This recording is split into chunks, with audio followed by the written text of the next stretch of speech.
face off against each other. Would I be successful without him? I don't believe I would have been. Just do your job, right? Hey, take it to another level, right? But I feel the same vice versa as well. You know what Tom's going to do with this. Let's go! I can't wait to watch it because it's like a chess match between these two sides. The return is almost here. The date's been circled on our calendar since the schedule became official. Tom Brady heading back to Foxborough for a matchup with Bill Belichick. Adam Schefter, what do we need to know? Laura, when you talk to the people at the Buccaneers practice this week who watch Tom Brady, they say he always has an intensity in his eye, but it was more noticeable than ever before this past week. And everybody can say all they want. It's just another game. The people around the game, no, it's not just another game. Yeah, I believe you. Marcus, what's got you excited? Listen, y'all know I love petty. I love all of the pettiness that's been surrounding this football game, especially between Tom Brady and Bill Belichick. But now we finally get to the field, and we are going to see if the master will be able to contain the student or the student has surpassed the master. For me, it's about the actual schematic matchup. It's what have they learned in some of those Tuesday meetings about one another? What does Tom Brady know that Bill Belichick likes to do, quarterback like himself? And what adjustments can Bill Belichick make to affect Tom Brady in the best way that he knows possible? These are two of the masters at their craft, the greatest of all time, doing what both do, finally facing off. I mean, this is the practice we've always wanted insight into, and now we got it. So nobody expects Mac Jones to be Tom Brady, but in order for the Patriots to compete in this, he needs to be better than he's been in the early going, specifically throwing the ball downfield, because if there's one area where the Bucs are weak, it is their secondary. Mac, find your deep ball this week, be more aggressive, be more accurate throwing it deep. All right, you'll see Mina, Ryan, Marcus, and Adam for the next hour as we welcome you to NFL Live. We've also got live reports coming from the Bucs and the Pats, plus what Cliff and Kyler need to do in a matchup of undefeated NFC West teams against the Chargers. But let's go back to this Patriots and Bucs matchup where the ticket is so hot it's like unaffordable for regular people. Eye-popping prices here. According to Vivid Seats, the average ticket price for this game is $1,100. That's a higher price ticket than the 2019 Stanley Cup Final, Game 5, and Game 6 of the 2013 World Series. Quarterbacks returning to play their former teams have produced several classics. We got the dollar bills flying here on NFL Live. And like in 1994, when Joe Montana, in the final season of his career, faced the 49ers and longtime backup quarterback Steve Young, Montana led the Chiefs to a 24-17 victory. And then also this, after 16 seasons with the Packers, Brett Favre faced Green Bay for the first time on Monday Night Football. He threw for 24-31, 3 touchdowns, 0 picks, and a 30-23 Vikings win. And who could forget when Peyton returned to Indy for his first game against the Colts, threw for 3 scores, nearly 400 yards, but had an interception and a safety, which gave the 6-0 Broncos their first loss. So Manning may have lost that one, but he won plenty of others. In fact, he's one of only 3 quarterbacks to have defeated all 32 current franchises along with Favre and Drew Brees. On Sunday, Tom Brady could become the 4th. The only team that stands in his way is his former team. So let's bring in ESPN Patriots reporter Mike Reese from Foxborough. Mike, that change, or what change did the Patriots make today in preparation for Sunday night's game against Tom Brady and the Bucs?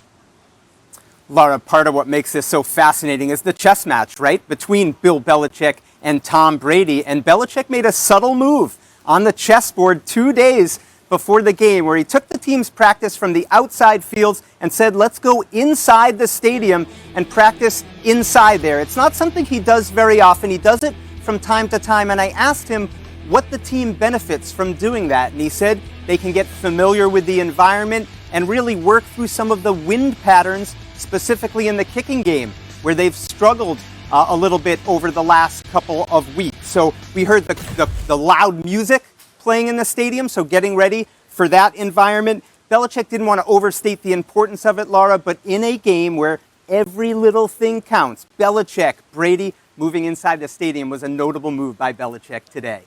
Yeah, Mike, to Adam's point off the top of the show, both sides may be saying, oh, this one really doesn't matter any more than any other game, but we all know that's absolutely not true. We've got a Bucs report coming later in the show, but thanks so much to Mike Reese for joining us here. Now let's get to the guys here in Mina. Let's start with you, RC. As we dive into this actual matchup, I want to go on Belichick's plan for Tom Brady. What's that going to look like from the defensive standpoint since he knows Brady so incredibly well? Belichick is going to understand that the way to affect Tom Brady is to get pressure in his face. And I know people are going to say, well, that's how you affect every quarterback. But I think specifically Tom Brady, because when you rush him off the edge, he's so adept at stepping up in the pocket and maneuvering around. And sometimes we don't look at him as a mobile quarterback, but he's a guy that manipulates the pocket and gets the football off. You're also going to have to disguise great against Tom Brady. You can't show him exactly what you're going to play. He's going to have to figure this out while he's dropping so he can see pieces moving. Hopefully that makes him hold the ball a tick and allows you to get to him. The Patriots aren't good enough on the back end to just line up and play against the Tampa Bay Buccaneers. They can't just line up and single high and say, Tom, come get us. They can't just show two high safeties and figure that Tom won't get the Tampa Bay Buccaneers into the right run or quick play. And so for Bill Belichick, it's going to be an ultimate chess match of how do I get pressure but not put myself in bad position for Tom Brady to take advantage of me. Yeah, Ryan, you're absolutely right. It's one of those axioms that we've said so many times over the last now nearly 20 years for a reason. Yeah. Josh Brady was bored. There's simply no other way to beat him. They're going to play the hits, in large part because, as you mentioned, the secondary isn't what it was before, especially with Stephon Gilmore out. But unfortunately for New England, unlike, say, the Rams last week, who kind of laid out the blueprint, they don't have Aaron Donald. So getting pressure with four isn't simply a matter of like our three tech can win on the inside. They've got to play games up front, stunts, twists. They have a lot of weapons in that front seven now. I consider Josh Uche, Matt Judon to be weapons. Christian Barmore has been really good rushing the passer early on as well. It's all about deploying them and confusing that Bucs offensive line to, as you said, get in Tom Brady's face. Yeah, Marcus, maybe lost in all this is the guy who's trying to replace Tom Brady in New England, Mac Jones. What do you need to see from him Sunday night? Oh, you mean they got like other players playing in this game? I think like so. It's more people than just Brady and Belichick? Yeah, I expect Todd Bowles to light him up. Listen, we all understand and talked about Mac Jones, but obviously him being a rookie, and you look at what Todd Bowles likes to do anyway. He wants to make the quarterback uncomfortable. But Mac Jones will not be able to dink and dunk and win this football game. There will have to be chunk plays when they're available. He just needs to connect with these guys. Aguilar needs to get separation. Kendrick Bourne, separation. This tight end unit needs to play well. Everyone, all hands on deck for a rookie quarterback going against this defense. And not to mention, the Tampa Bay Buccaneers can get rushed with just four guys. So Mac Jones will have to decipher and think fast. But when you look at this matchup from his standpoint, from Mac Jones' standpoint, all he's thinking about is I have to control the chaos. It's chaotic because Brady and Belichick is in the stadium. It's chaotic because it's Tampa and the Pats with all of this history that they have going in. He's going to have to calm himself down because I guarantee you, Todd Bowles will make him nervous enough outside of everything that's happening around this game. He's going to have to be on it. But remember, those explosive plays will have to happen for the New England Patriots to have a chance to win this game. And that's up to Mac Jones.